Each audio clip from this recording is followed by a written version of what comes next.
یہ کلپ ایران کے انقلاب کے بعد جو سواق تنظیم کے لوگ پکڑے تھے ان کے اعترافات پر مشتمل ہے۔ یہ شخص ان میں سے ایک ہے جو کہہ رہا ہے موساد کی طرف سے دیے جانے والے منصوبے میں ایک منصوبہ جسے سائیکولوجیکل آپریشن کا نام دیا گیا تھا، جسے موساد کے ذمہ داروں نے ہمیں دیا تھا، جس کا مقصد ایرانی عوام کے مذہبی عقائد کو کمزور کرنا تھا، وہ بھی ایسے وقت میں جب انقلاب اپنے عروج کی طرف بڑھ رہا تھا۔ یہ منصوبہ مہان کے نام سے عوامی مذہبی عقائد کو کمزور کرنے کے لیے سواق میں طے پایا،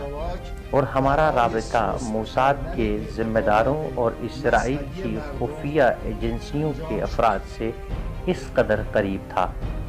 مہان نامی منصوبہ ایک ایسا منصوبہ تھا جسے مذہب میں انحرافات پھیلانے اور مذہبی عقائد کو کمزور کرنے کے لیے طے ہوا، تاکہ لوگ خرافات کو مان لیں، اور جب خرافات کو مان لیں تو ان کو بہت آسانی سے رد کیا جا سکتا ہے۔ یوں لوگوں کے عقائد کو بھی بہت آسانی سے کمزور کیا جا سکتا ہے۔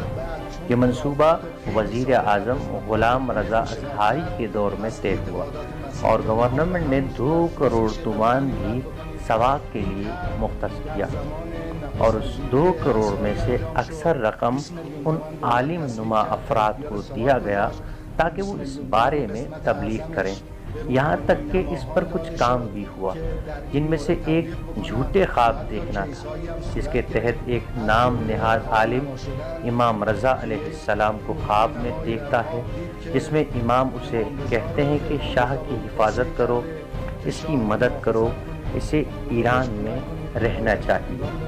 اسی طرح سے قرآن میں بال کا ہونا، اور وہ بھی کسی خاص دن کے دوپہر 3 بجے قرآن میں ڈھونڈے تو سورہ بقرہ میں ایک بال ہوگا، یا چاند پر امام کی تصویر نظر آنا، یہ سب نقشے تہران بلکہ ایران میں تیار ہوئے۔